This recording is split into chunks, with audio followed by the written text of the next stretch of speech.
How are you doing? Good. Where's your piece? It's in the center. Oh, that's yours. Okay. How are you doing? Good to see you again. I wanted to say that I think that the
this one over here, that's like probably 19.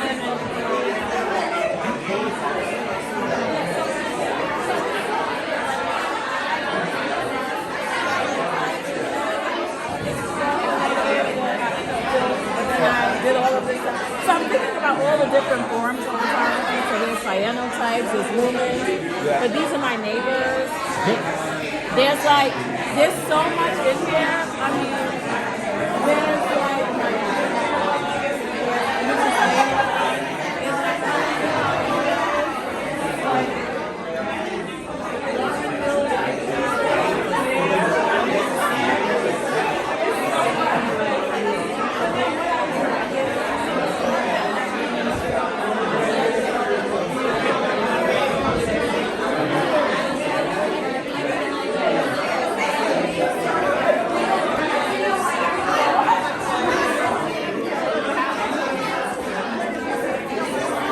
Hey, how are you? I'm good, how are you?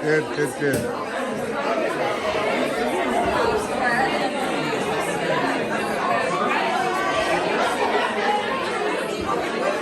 You know what I say when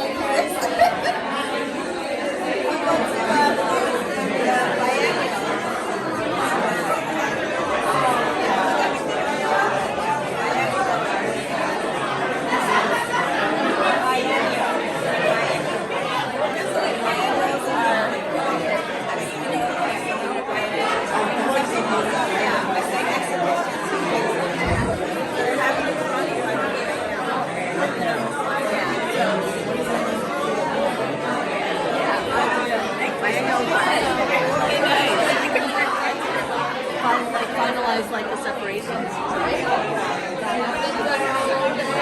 are, yeah.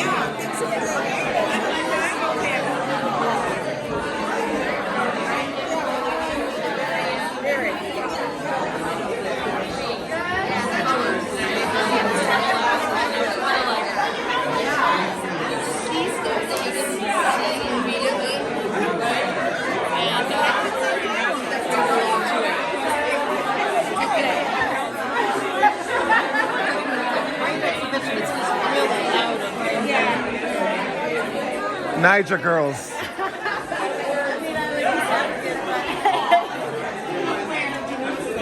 This is the curator. This is the curator, Francesca Curasi, the Niger girl in charge. What's your name again? Francesca.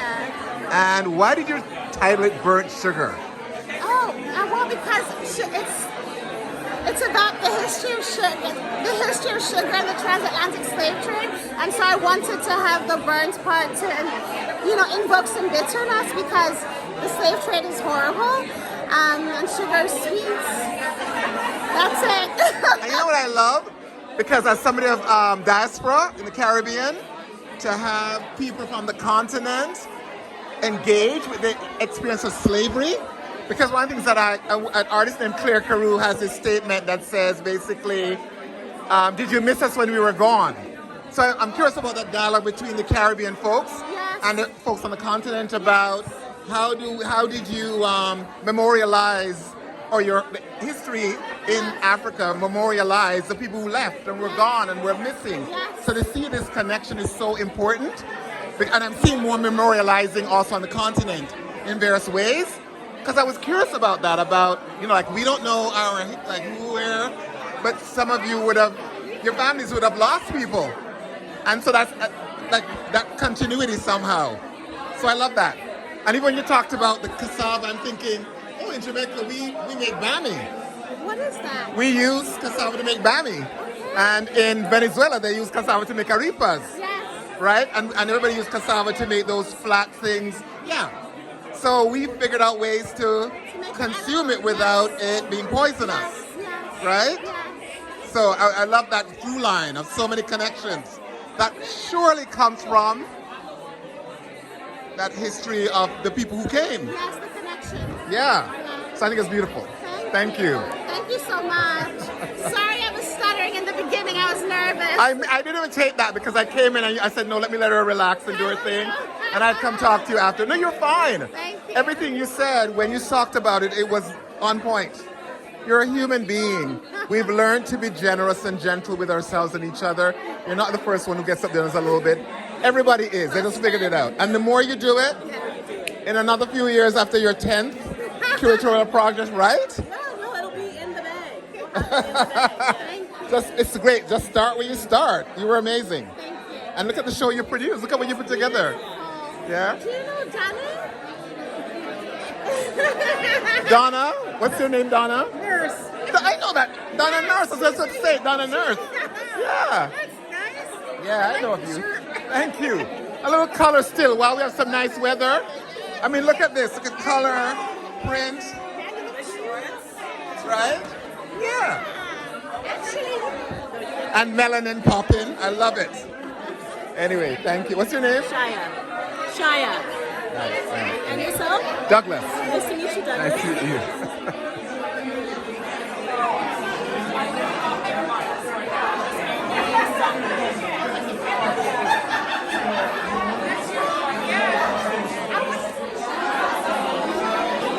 Okay, so this is apparently how you take cassava.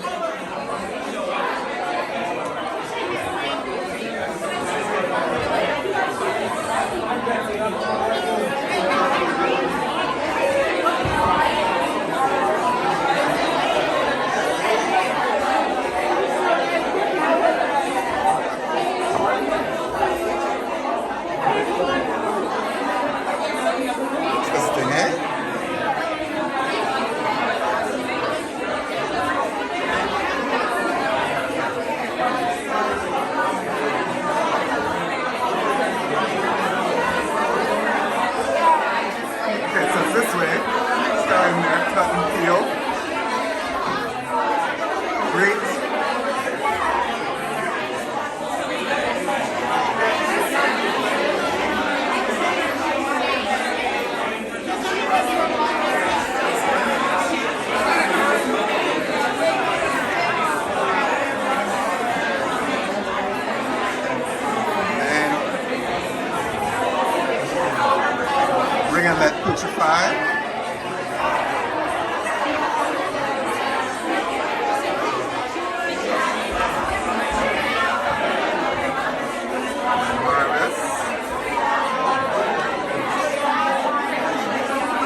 gonna. I'm not. I was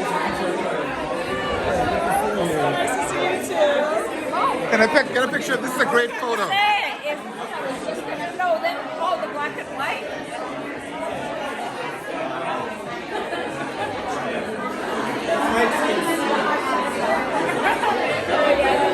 What is that? This is a 360 camera. Ah. So like I could take a picture. Oh, here's a better way to show you. Like this is the 360 scene, but yeah, my name's Kwame. What's your name? Douglas. With the Jamaica. What's your background? Me both. Jamaica, Ghana. Yes, yes. Even better. Well, you know, when we needed this thing to come back together long time. You know what I'm saying? Then we'll Exactly. do all right. yeah. So Jamaica Yardi. What's your affiliation with the? I know a lot of the artists, Nice. and I follow art. I'm an art enthusiast. Beautiful. So I like to see what's going on, particularly with black art, but also any kind of art that's interesting. And a lot of these people are people I follow, support. I'm all about that. Big them up. I'm symbolic. Yeah? We should follow each other. We should be following each other. We might follow each other already. What is your Instagram? SYMBOLIK. Okay. So ONE and 360. 1 and 360. But we'll connect before.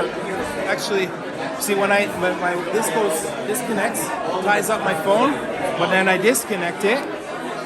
Then I'll follow you right now. Follow back though, brother. Because all I do is go and find whether it's art, individuals, institutions, art, culture, and black cities.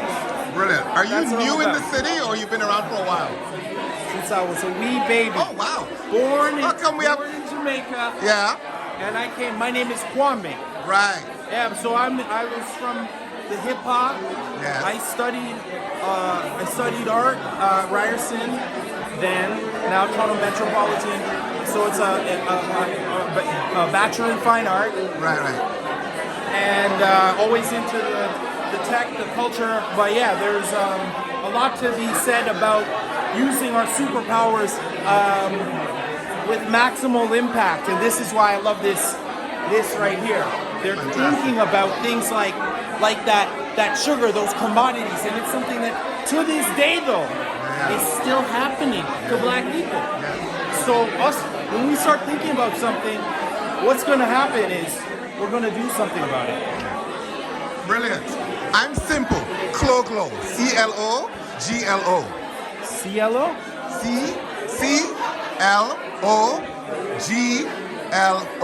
Okay. Simple. Clo-Glo. Let me actually, first thing I'm going to write it down because you know how it goes. Yeah. CLOGLO. Exactly. Okay. And GL. I wrote it already. Yeah. So to the point that I finished writing already, and I'm like, I think I need to be writing more stuff. Yeah. No, I'm done. Yeah, you're done. I'm gonna say art supporter. You said something else. Art enthusiast. Enthusiast.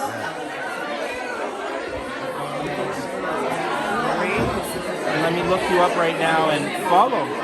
Cool. Well, I'll let you do your thing and we'll connect Brother, thank you. and catch up. Symbolic, ONE. I will.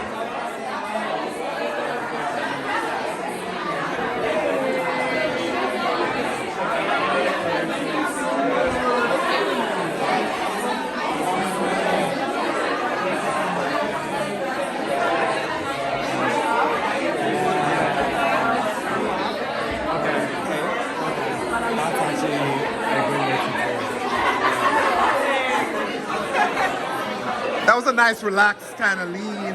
You know, both of you are leaning. It's like a black pose. Beautiful.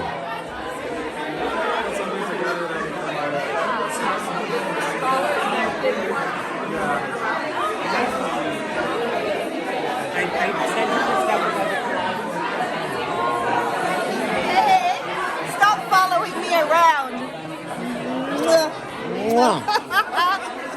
I love your colors. I'm hanging on to color as long as I can. Oh, yeah, me Because the weather is nice, right? Because soon we'll all be like You this, have to dress, get the kind of outfits in. right? Yeah. I dress like this because I went into a school today. Busha.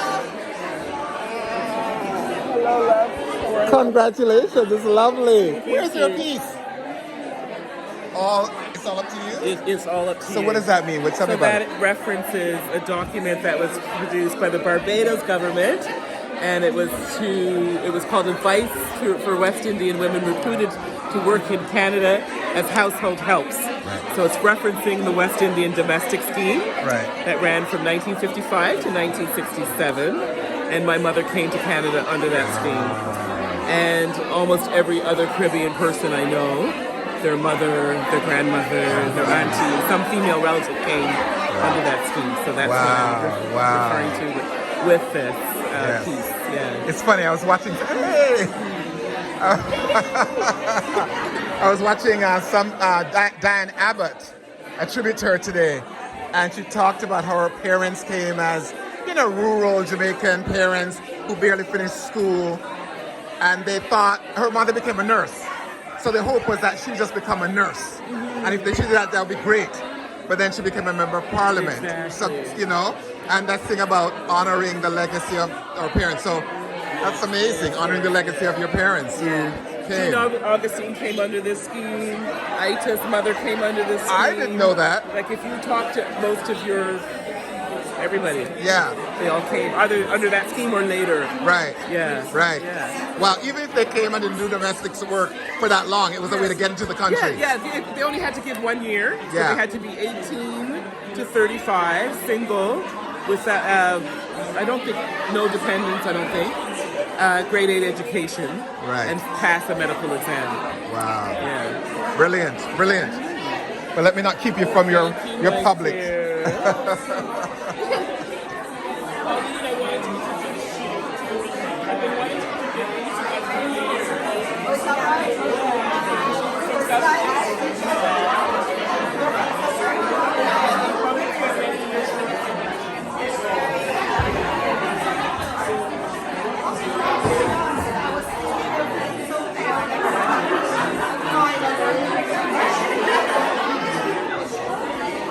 I'll take a photo of the four of you.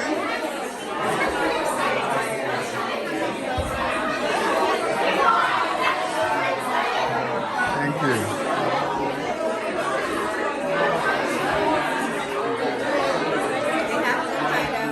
Beautiful.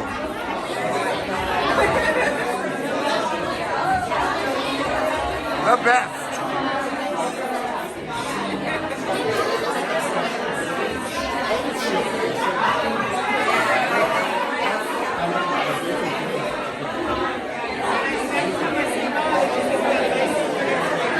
Sorry, can I get a photo of the three of you? Beautiful.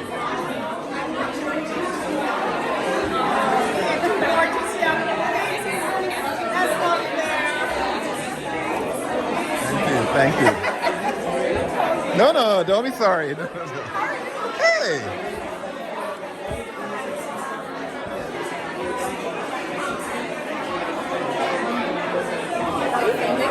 Yes. You're very familiar. You don't remember me? The Ghanaian who is Jamaican background. You had that name. You had that Jamaican name for the longest while, and then you were like, oh, I have an affinity, and then finally you're getting the whole story about your family. Right? I remember you. David Lewis Pierce Party. Yes. You were with Bushra. Yes. That's right. What's your name again? Alex. Alex. I'm Douglas. Good to see you again. You have a great memory. I did. It was like I saw you and I said, I know that face. I'm not so good with names, but faces I'm usually pretty good with. All right. I am. The whole thing.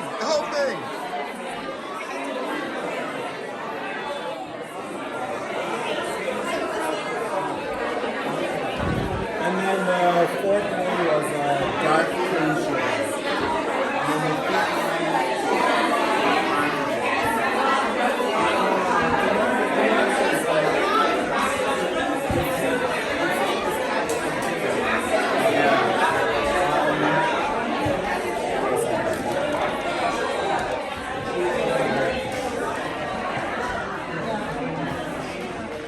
here at 401 Richmond Street West. So if you're, and then it's Unit 122, and it's called Critical Distance, and it's very, very cool. Bye. Can I get a photo of the three of you before you go?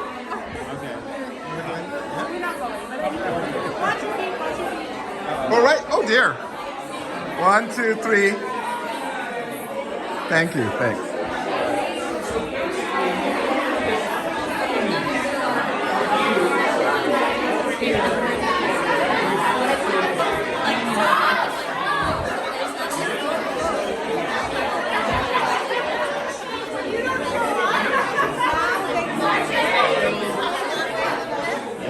Are you going to talk about the work right now? No. Oh. You missed it. I already spoke about the work. No, well, I'm going to... Just so that you sort of show up mirrors. Okay. Yeah, but you need to tell me where to go, because where I see myself might not be where you see me, right? So back up a little bit more. This is interesting.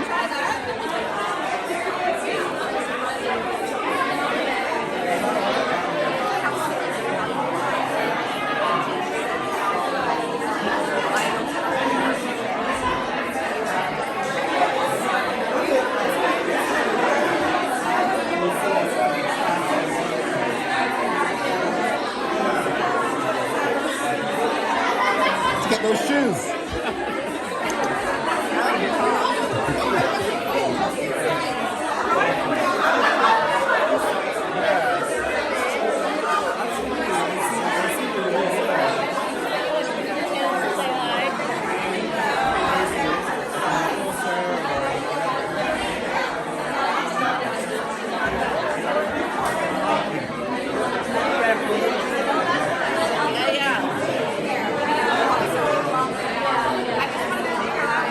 That was better, because it was the silence, so it creates some context. And then also with someone that's nice. Yeah.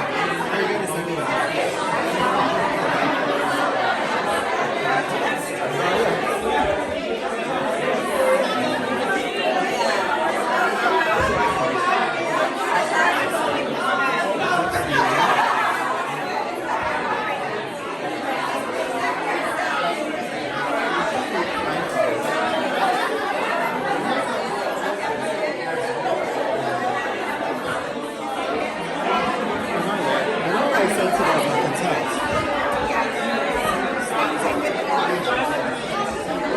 Are you one of the artists? Yes. Is that your piece there? Yes. Do you mind coming and tell me a little bit about it? Sure. Thank you. Okay.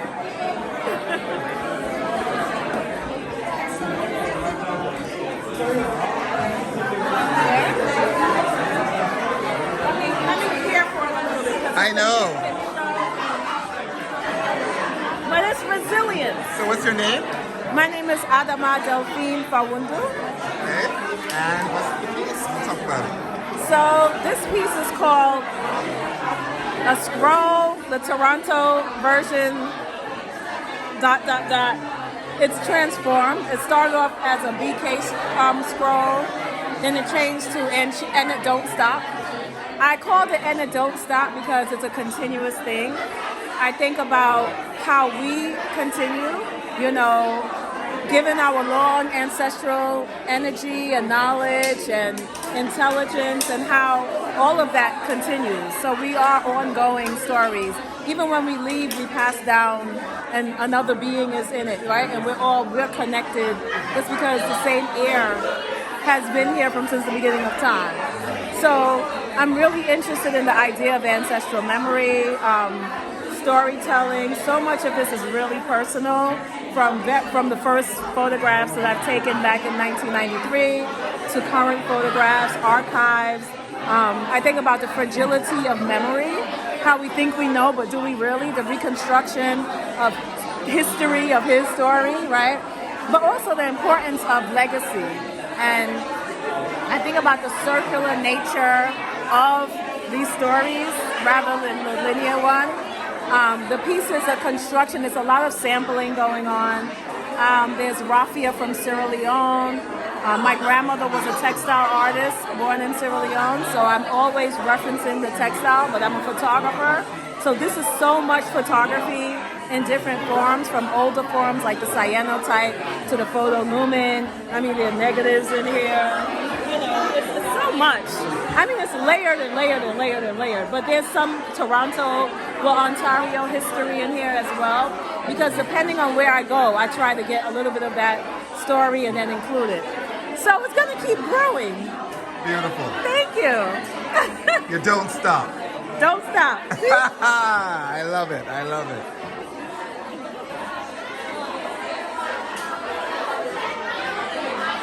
Well, what I love about the piece is this idea that Black life doesn't start or stop. Because, you know, it's sort of like a lot of us in the West, we think of it from slavery times on. Exactly. It's way before Right? that. But yes. it's forever.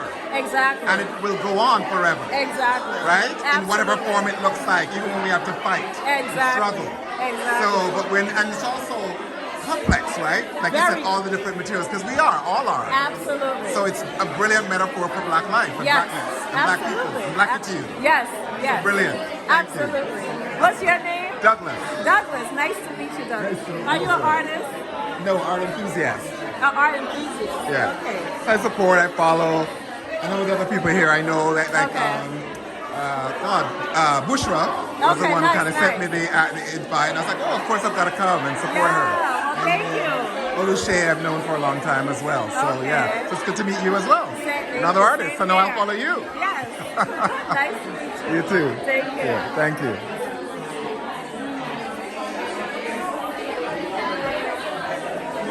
You want her? Hi. They want to talk to you.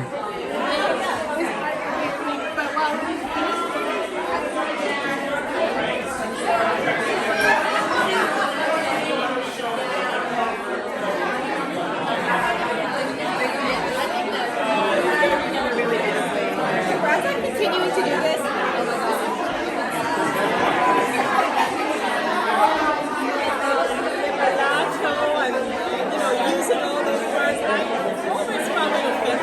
Yeah, the different names. Yep. Yeah. So yeah.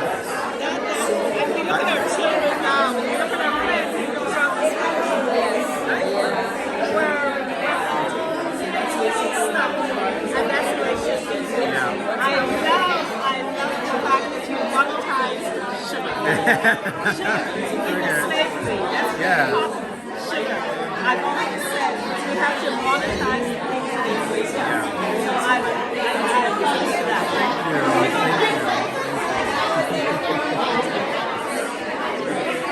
So a quick synopsis. I missed it. I wasn't here when you talked about it. Please. Okay. You're gonna listen. Yeah. Yeah. They want to hear too. See? Okay. Where? Here? Wherever you. Maybe here. There's better light on the work. So the work is called Sugar, Skin, and Everything in Between. It's a play on sugar, spice, and everything nice. And I was thinking about colorism within the Black community, and how slavery on cotton plantations, but also on sugar plantations, made way for colorism. So the work actually looks at, there's different types of sugar arranged from the lightest to the darkest. This is not the darkest color sugar you can get, but this was the darkest I could find locally. Right. But the work looks at the gradients in terms of complexion, but also texture, and it puts that in conversation with the different complexions that we as Black people have, and how enslavement is what birthed that idea of colorism. That's the work in a nutshell. The other thing that I've done here is, I think it's always important to implicate the ways in which Canada was involved in the slave trade. And I think that the vessels are the ways in which we are implicated as a country. The slave ships that were built here, but also this brand of vending machines is made in Ontario. And they're one of the, globally, one of the better known brands. They're called Northern Beaver. and they supply a lot of U.S. Companies with these new machines. So it's another way of implicating Canada as being the vessel that made way for enslavement, but also the same ships that were built in Canada would take enslaved people from Africa to Canada, and then would go on trips to the Caribbean taking sugar to England. So it looks at that three-way relationship or journey that connected the trade of people and goods. Yeah. You know what I find interesting? I was talking to somebody else about this as a Nigerian, right? And a lot of people from the continent engaging with the story of diaspora. Yeah. Right? So once people left, because I talked to you about this before, this whole idea of, did you miss us when we were gone? And I'm really still interested in that whole conversation around memorializing of the people who left and came. But I feel like something interesting happening by you who come now, kind of taking up these stories and saying, okay, let's explore and understand this narrative that happened to those that left us or went away. But so I don't know how that resonates for you. Yeah, but in many ways, I sometimes feel like I was taken as well. Or like even though yes, I'm from Nigeria, as a black person who's lived here, the narrative that I primarily engage with is that of other black people who were taken away, right? So, that's my story too. Like that's my history. So I also feel like, parts of me have maybe not, well, physically too. Like maybe not me, maybe not my direct lineage, but parts of me have also been taken away. And those parts of me that have been taken away are also the parts that now enrich me and my experience and how I think and the work that I choose to make. So I don't see them as being separate things. Someone at my recent residency in Halifax, the theme was freedom narratives, and I answered the question about what freedom means to me, and I was like, freedom to me means that I can go anywhere where black people exist, and I can be welcomed, and I can feel at home, and as long as I go into those communities with respect and the curiosity to learn, I will always have a home.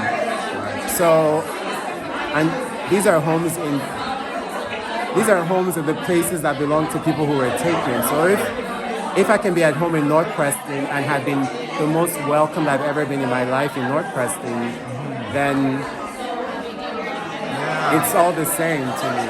You know what connected with me, for me, with what you just said, is the whole idea that even being on the continent, the sense that some people went somewhere else is also puts you in a state of brokenness. It's sort of like, as you said, part of me was also taken. Yeah. So to know that there's these people, and then even as you're coming, you say, wait a minute, this is a part of me, who went somewhere else. And so it is also your story in a sense, absolutely. right? It's all of our stories. That just hit me right now. I never would have thought about that. Of course you were impacted, right? Because and the story of black people in the world is very connected to the North America, Caribbean, South America, wherever else, Europe, right, where people went, which then also impacted even the whole breaking up of Africa in terms of territory, right? Yeah. So it's a connected story all around.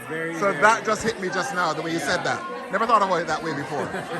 Brilliant. It's the first to me that we were always connected. The branches just spread out. Yeah. We're never severed. We might be submerged somewhat, but not severed. Right? So I think that's a testament to that kind of. Yeah, and also the histories of the people who were taken now affect the reality of those who were left behind. Right. And it affects the reality of those of us who were not taken but now live on the land in the places where those who were taken Absolutely. are from, right? Absolutely. So Yes, and we're constantly negotiating with each other about the impact of that break. Even as some people have also returned. yes. Because I know what's going on in, say, Ethiopia with Shashamane, and also I think in Sierra Leone and Liberia, when some people went back and were like taking up space, and people are like, well, hold on a second here, right? You have to respect that there was a history here. At the same time, it's like, well, but we want to belong back, right? And then, of course, those of us who have been impacted by living in North America over time, generations, or the West, then have to negotiate, well, what has happened to us that, because then there's a whole conversation, well, who is African. You know the whole thing now about who gets to play what roles in movies, right? All these British and African actors are taking over the Hollywood movies. But I love something I saw the other day where somebody said, but wait a minute, all those movies that Hollywood was making about Africa that featured only African American artists, how come Africans didn't make noise about that? So what the hell? It's just fair return, right? So it's even those negotiations that really indicates how much we are impacted together in all of this, right? Yeah. And I think you see less people making a fuss about who plays who or who acts who now that it feels more integrated. Like now everyone listens to Afrobeats, and I think Afrobeats has been crucial in how it's brought all of us together. Yeah, absolutely. So people are less bugged by, this actor is the actor good? Can he do a Jamaican accent? Is the Jamaican accent good? Is the Nigerian accent good? I think that's more, more important, right? Than where they're from. Is the acting good? Except I think the people have the most trouble though is North American people of African descent, particularly in America, because America is the current empire, right? And unless you unpack, and I have African American friends who get it, that's what you're saying. But I know there's still a whole story, even now with Kamala Harris, where some African Americans are kind of going, she's not a real African American, right? And even the conversation about the fact that Nigerians are the most highly educated Africans in America in terms of positions in university and so on.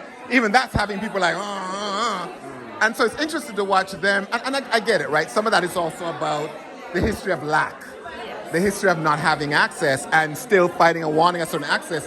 And then we start to do that, quibble with each other. But I think you're right that there's other things bringing us back together. But I think it's also just having the conversations that I think is being forced by more of us who were in diaspora from America, who are in those spaces now, saying, well, hold on a second. We are here to engage with you in a way when we used to be quiet before. They just run over us and talk about us in all kinds of ways. But some of us have found power. Because Nigerians have always been in America, but are more visible and empowered to say we are part of the conversation about what blackness is, right? And what Africanness is, ultimately. Even in America. Anyway, I could go on. Thank you. Say one more thing about the textures. I love the different texture coming through against as it pushes up against the glass and the board. So I really noticed that. And the cracks and the holes. Yeah, and the cracks are also starting to change because that wasn't there yesterday.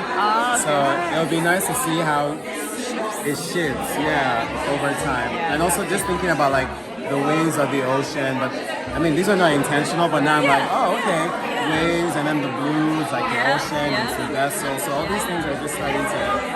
I'll come back as I say. And it looks like sand. Some people see and think it's sand, right? Especially here, you get all those, the light cane sugar. So it's all... So the borders are shifting. Yes. They're going into each other. Which could especially also speak to what Douglas was just saying about these artificial boundaries or borders of blackness being starting to emerge, Yeah, because what happens eventually with sugar is it's gonna settle, maybe even melt into each other, and probably there's more blurring between them, right? Yeah. It's too bad you can have a time lapse of what happens. Actually, it's not too late. It's not too late. It's only day have a one. time lapse. What are you suggesting? A time lapse camera to kind of take the subtle. Yeah. Kind of like Kara Walker's sugar that melted over time, right? Brilliant as always. Thank you. Where does the inspiration come from? You're both artists, and I saw your beautiful work at Wild Seed on the wall. And I always think about where does the inspiration idea start for you?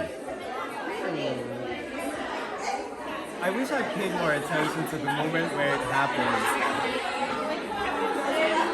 I don't know, but honestly, conversation, talking to people, reading, and our conversation today has me thinking more about how do you break down those barriers, those artificial, white imposed barriers, or how do you bring the Atlantic closer.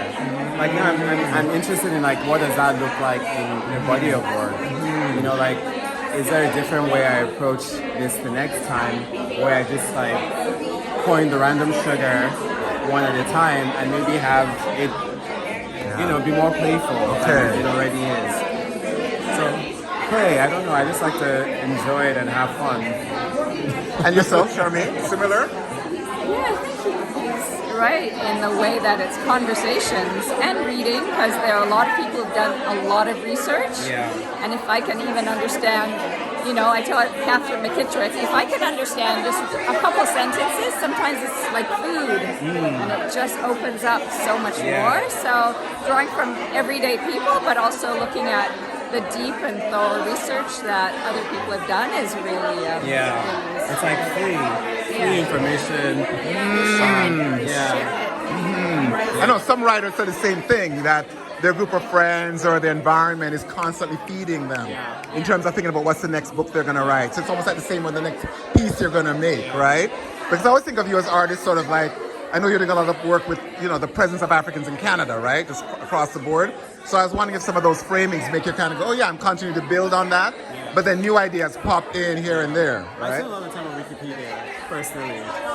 Wikipedia is easy for me because I can hop between subjects. You're reading about one thing and there's a hyperlink to another thing. And I think that's just how I work. I like to connect a lot of different things together. So I love Wikipedia. Brilliant. Like I'm ashamed I've never made a donation. Me too. Because they've given me so much. And then of course you cross-check facts and make sure you know, things are accurate. But a lot of my inspiration comes from things that I find on Wikipedia. Brilliant. Yeah. Brilliant. Yeah, like learning about, when I was reading about this work or trying to gather more information, I was surprised to find that there's a name for, I was trying to explain this earlier and I got confused, or I didn't know how best to explain it. But there's a name for the racial makeup of enslaved people based on the status of the father, the status of the mother, and the race of the father and the race of the mother. So a white man and an enslaved black woman, there's a specific name for that child. They're all pretty much derogatory, so I won't repeat. And then there's a name for, say, a child whose mother is half black, half white, but the dad is a white man, and maybe whose dad is full black. That's a different name. And then those kids, depending on who they decide to have kids with, their children will also have a different name based on The combination. black, white, black, free black, enslaved black, and there's about 10 different names.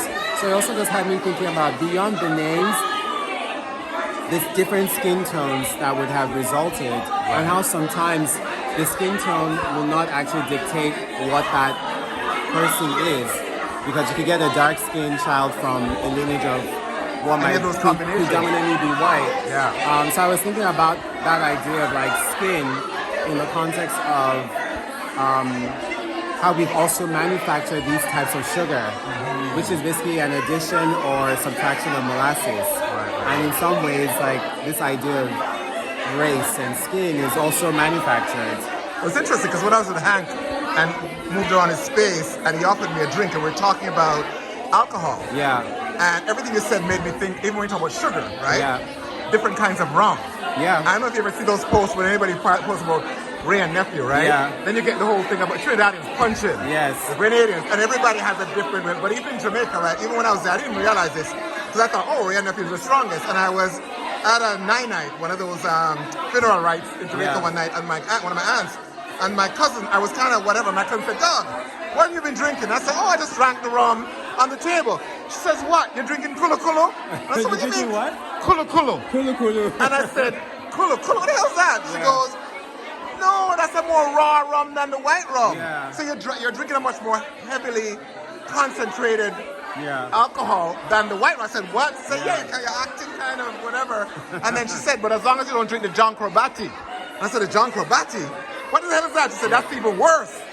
So And then all across anywhere where sugar is produced, Yeah. there is, you know, just like as you said with sugar, the rod, and I think it is from those when it's molasses, when it's something Yeah. else, that the different kinds of rum that's Rum. produced gives you much more intensity, Yeah. right? Because the closer it gets to being marketed Yeah. is when they reduce the concentration of Yeah. the rum, the alcohol content, Yeah. right? So everything you're saying, maybe just think about it. It'd be interesting to even look at rum. And I mean, rum is a byproduct of sugar, right? So it makes sense, you know, like the different levels you get of Exactly. concentration, but also like, how you doing? Good to see you. Thank you. Thanks for coming. Thank you. I forgot my train of thought. You're talking about different concentrations of rum and sugar. Yeah. And it's also like, you know, what types of, what parts of rum were like left for the enslaved people to have, and what parts of the sugar were left for us to have. And ultimately, it's like the parts that were rejected by the enslavers, where ultimately would become the parts that are the most prized. Because we would find a way to like turn it into something that was even more precious than the whitest sugar, right? Yes. Well, thank you. You've given me more than. You're welcome. So, I'll bring you to go to some more of your public. This is beautiful, though. Beautiful. Thank you. And I love how you keep using this because you did it with a couple other things, different kind of artifacts, right? Is that like a theme that you just picked up on? Yeah, so it's from my series called Hot Commodity, Right. which looks at the commercialization, but also the ways in which blackness and black culture has been distilled, or rather, I'm attempting to distill blackness into the commercial entities that we are perceived as. You know, so the things that the things that have been made commodities through our labor. So sugar, cotton, petroleum, indigo, but also the things that are currently used by people all over the world, but because of the association with black people, they become desirable things, even though at some point they might have been considered undesirable. So like, you know, think about bamboo earrings, right? The big gold hoops. Like those were always considered ghetto and for black women.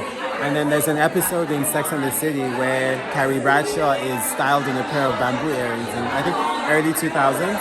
And then suddenly it's like, it becomes a hip thing. And black women are like, we've been doing this since the 80s, like since LL Cool J, like this is our culture, right?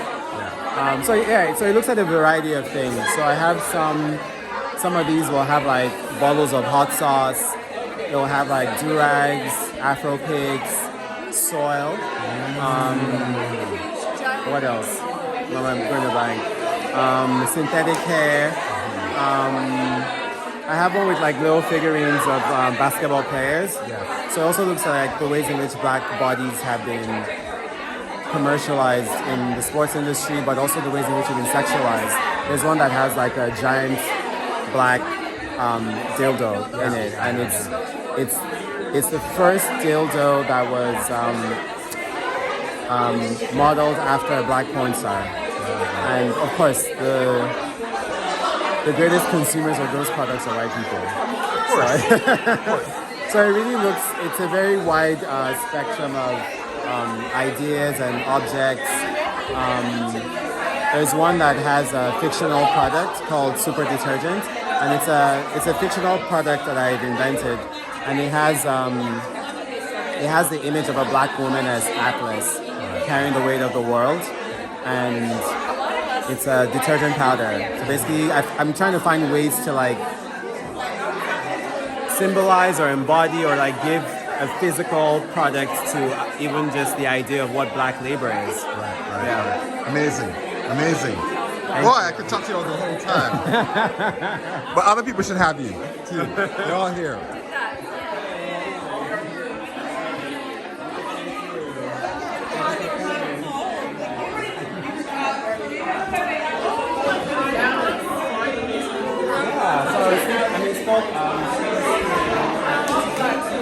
You two make a lovely photo. Can I get a photo with the two of you?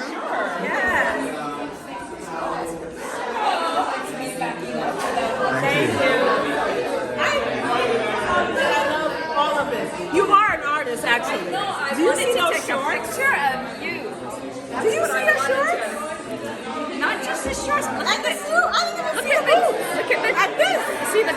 I noticed the He's color. like, I know. He's like, yeah, I know. You just seeing this? She's like, you just noticing this? Yeah, we saw it. We saw it. We saw it. Okay, that's it. Send me a text with this.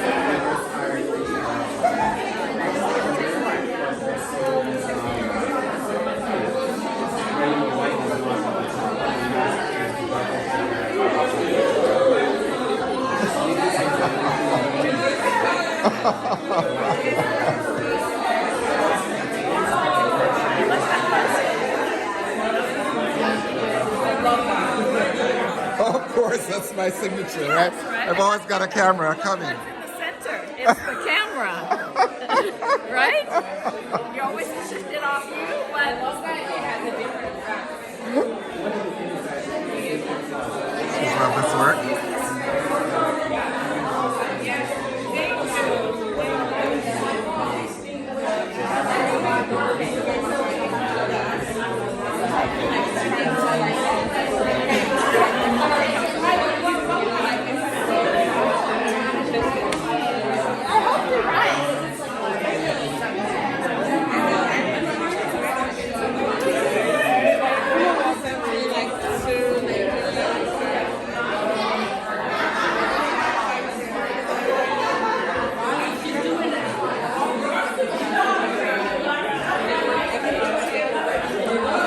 Are you one of the artists? This is one of the artists right here. She's one of the artists? Not her. Sweaters is hers over there? And then hers is hers. Okay, I'm trying to see. Both of them are artists? Her, okay. But the lady in the sweater is not an artist. Not for this shit. Okay, thank you. And are you an artist? You are? Yeah. What's your name? Sarah. Sarah. How you spell that? S-A-H-R-A. S-A-H-R-A. Sarah. Okay, nice. Thank you. What's your name? Douglas. Douglas. You're an artist as well? I'm a writer. What's your name? Jessica. Jessica. Jessica. Yeah. Okay, great. Are Good. you an artist? No, I'm an art enthusiast. I go around, I document stuff, like what's going on in the city, what's cool, you know, cool people. Can I get a photo of the two of you together? Actually, if you can be with that behind you, that's such a great back and, perfect.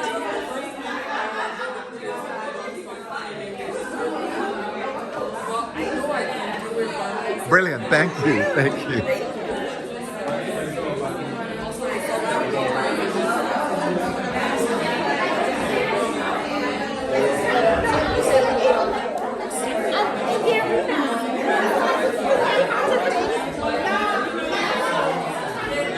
Got her. The sugar. This sugar. When I was like, you said, oh, you know, we want people to listen to it, and I went to the door and looked at it, and I was like, okay, because it features the Oh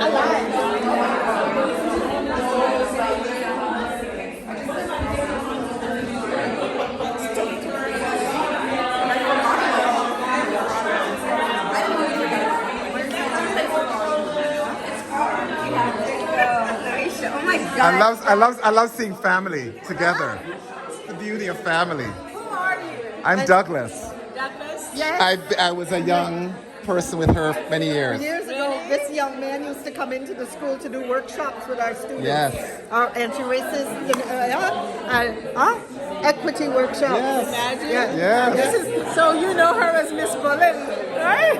No, we were colleagues. We're colleagues, so I Oh, you called were her colleagues. Pauline, yes. Consultant. Yes, I yes. was a consultant, a young consultant. That's young. I'm not that young. No, I'm maybe even older than you. How old are you? I'm 62. Are you? Yeah. Oh, so you weren't that So young I'm at older all. than you. No, I'm 67. You're You're 59 or 48? I'm hungry. Very smooth. I'm not. I love how you're. I'm not answering that question. Is that an empty button? I'm trying to catch one of the other artists. Nice to meet you. What's your I'm last name? Douglas. Douglas. What's your name?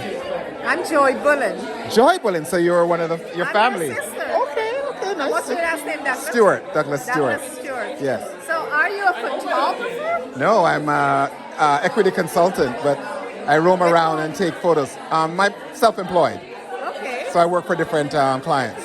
So when I have my event, you can come and take photographs. When is your I event? do an event once a year for Black History Month. My website is Yeah. joybullen.ca. Okay.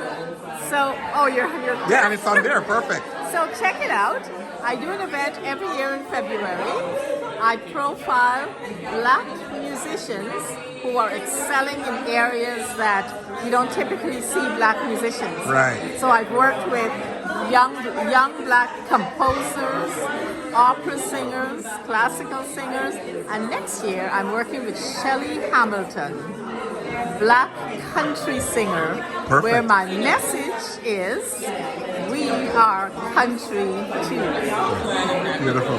So I will do a concert here, that Shelley will do a concert in Toronto, and then I'm taking them to Halifax, to the Canadian Museum of Immigration, and we will do 2 concerts there. For Excellent. February, for Black History Month. TD is my sponsor, has been my sponsor for 10 years. Excellent. So look it up, and you're invited, and so are you. Nice. Nicely done, Joy.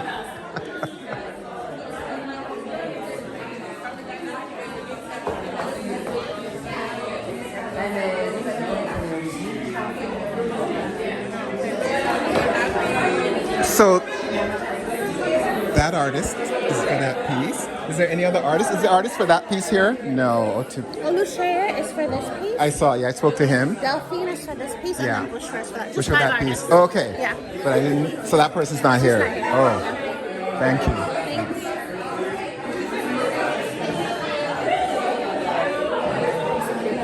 I hope you were talking about your work. We're breaking it down, yeah. Yeah, 'cause I just want to hear. I just want to do a little. As you're talking, go ahead. You don't mind? Being? No. I'm Douglas. Nice to meet you. Nice to meet you. Love your colors. Thank you. Thank you. And the Thank you. shorts, like, where are they from? Oh, the whole outfit. Yeah. These are Pleased by Issey Miyake. So the piece. What can you say about the piece? Yeah, I mean, this is a series of images that... I know it's weird, but because it's so loud, I just want to make sure I can hear Pretend I you. don't see the camera. Yeah. No, it's a series of images that I took maybe 7 years ago when I was doing a design internship in Ghana, and I was I was doing that internship in in Accra, which is in the southern region of the country. And during my time, the 3 months that I was there, we were working on this indigo collection. And so we'd be getting every other week a box of indigo dyed fabric that I was like, where is this coming from? And my boss would be like, oh, it's coming from the northern region, it's coming from Dubois. And I was like, man, I want to go see where this is being done, because they're printing, they're dyeing a variety of different fabrics for us to make jackets, dresses, and I just was very curious to learn more about a big part of my job then was going to meet at the different artisans that we were collaborating with, whether they were brass casters, batik printers, or our tailors. And so I was at the end of my, I had a week off at the end of my time in Ghana, and I was like, okay, I want to go up to the northern region, I want to go up to Dubois. And this is some documentation from literally one of the best trips of my life, where I had to do had to take two buses, a little boat to get to because they're this village that is they're on their own little island. You literally have to take a motorboat to get to the other side. But once you're there, it's I remember it just being one of the most magic I stepped onto the land, whatever, walked up, and then you're looking at a backyard, and there's just rows and rows of beavers. Did you prepare anybody to know that you were coming, or you just went? Girl, I was very delusional. I went. No, sometimes you just have to do that. It's the only way. It's the only way. I had the name of the person, Mama something. I was I got off the boat and I get there and I meet this young person. I was like, hey, do you know where I can find this woman? And he was like, what? He's she's the indigo dye lady who works with Lucy Girl. Do you know where I can find her? She's I don't know who this person is, but I can show you around if you don't have anybody to show you around. So like this young man, I remember his name was Mustafa. He was like my tour guide that day, but he like took me to like the different parts of this like remote village in Daboya, where like you're seeing the different modes of production of like where you have like these like literally a mountain of like mounds of like indigo that's going to be like dyed and like put into these like underground like wells that like they're then like dyeing like the cotton, like hand spun cotton into the, like their underground vats, and I just was like just spellbound, like seeing like imagine like double the size of this room, Right. like a bunch like just dedicated to like these underground vats, and like the process of like dyeing, and like when we take them out, like he's like just like untangling them, but like there's like another log that is like where they're just like hanging like the cotton that they've already dyed, and so it was. I took like these were all just also pictures I took on my cell phone. Like I think I had like an iPhone 6 at the time. But I just remember being like, whoa, like even just seeing like the blueness of the, like their hands, like from like the and indigo is completely non-toxic. The indigo that they're using is like natural, non-toxic dye, completely non-toxic. But I just wanted to capture some of the process and like the hands that go into this, especially because like working in the South, like you're just getting a lot of this clothing and you see it like it's sold everywhere. But to just like have to see the actual process and like how still like ingrained it is in like a traditional way, like up north, like is really special to me. But yeah, when I came back, to Canada, it just really opened my world to like just to indigo as a plant that is like so magical in a particular way, but also is like very loaded. Like I took these photos in Ghana, West Africa, and when I just like think of like the other like indigo production is also like done in Senegal, in Nigeria, in Mali, and in a lot of these like countries that were affected by the transatlantic slave trade that brought over enslaved people to like the South Carolinas. Like that's a region where like indigo, because of the climate, they did bring like the plant to like be grown there so they can produce it to like make jeans and stuff like that. But like this whole project just like got me to think about like just that connection, like like on a micro level, like just within the country of Ghana, like how it's made, the hands that are involved, and just like even just like the traditional community effort, but also just like I took these pictures in Ghana, but like on it I have a dream of like going to different parts of West Africa to like take more of these kind of photos, but also even to go to like Mexico and like India, because when I think about indigo as like a plant, like a diasporic plant, like and like the material history and like sort of contentions that it has had in like those regions, like I think it's just really fascinating. Like it's an interesting way of like getting to know the world through this hue that like is a part of what I do. So it's called Daboya Blues, like named after like the town, but also just like wanting to bring in the idea of like the blues as well, of just like like recognizing that as like a great Black American tradition, and just like in bringing in that word, I'm trying to tie it into the connection of West Africa's production of indigo to like how it has traveled. Even the ground here is kind of got a blue tint. You didn't color. I did not. Wow. The first time I showed them, I just had like, I think I showed them with like IKEA frames. They were just black. But no, for this show, I was like, you know what? I wanted like, I don't know. Well, I went to the freeze framing shop, like the where I live now, and I had seen like this like natural blue wood, and I was like, I think that might be a nice way of like tying in the series together. And also just like the natural wood element of it, I think is a really beautiful touch. But like there's hints of it that just complement the color palette. Yeah. Beautiful. Thank you. Thank you, Douglas. Wow. And please, let me know, I interrupted you. Can't get a photo of the two of you together? That's maybe even with that behind you. That would be great. Perfect.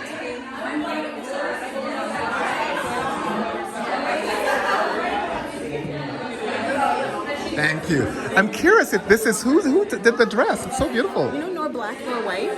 Nor black nor white. No. Have you heard of them? Of course. Yeah, okay. I feel like you should. You should get to know Yeah. them. I feel like you might. Considering- Yeah. You might like a lot of what they have, but like two girls. They were initially based in Toronto. Now they're based in LA, but they're two women of like Indian heritage who are connected. Like who started a brand that is meant to connect with. Like they work with artisans in India, like who do like. What is it, like block printing, like embroidery, like weaving. They just like fuse traditional artisan practices with like their own sort of like fresh aesthetic. Wow. There's a lot of unisex clothes, a lot of like girly stuff like this. So I should find out about them because they have men's stuff as well. They do, yeah. Okay, nor black, nor white. Nor black, nor white, yeah. Okay, I'll look. And you recorded that, so you'll remember. I did. Okay, yeah. So people will watch me, will go, oh, let me get on that, right? And I will find their Instagram and make sure I tag them. All right. Thank you for talking to me. Thanks for allowing me to jump into your conversation. No problem. I needed to hear about the work too. Good, good. All right, enjoy.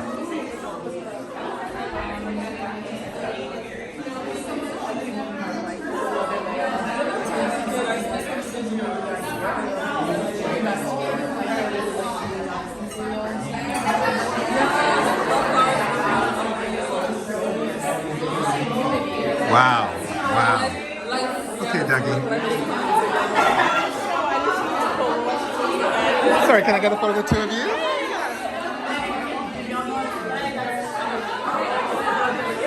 Beautiful. I love the smiles.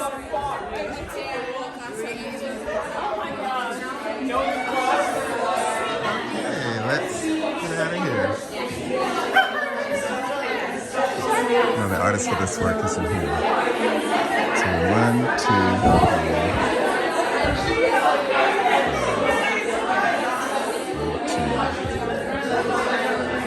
5, 6. Excuse me, the artist for this piece isn't here. No, this is archival footage. Oh, it's the archival footage, Yes, okay. Yes, no, it's just from the archives. Oh, I Sugar. see. Which archives, do you know? I got it from a website called I think it's the Huntley Archives. Right. But I will confirm and let you know.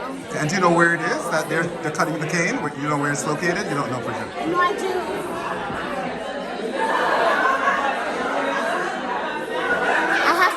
I have to get back to Okay, it's all right.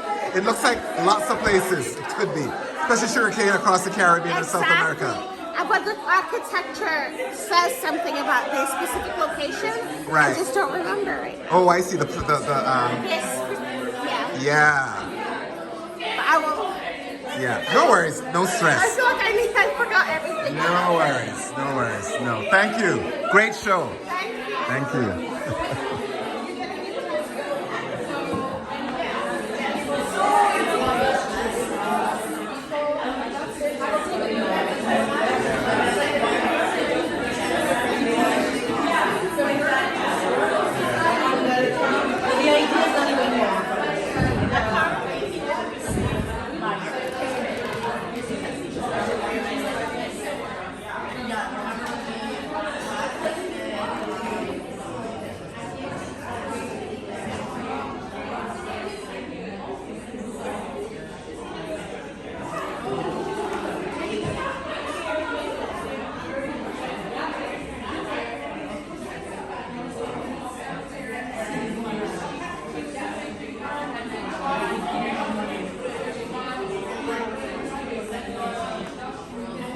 All right, there you go. And it's at 401 Richmond Street West, and it's unit 122. All right. These QR codes.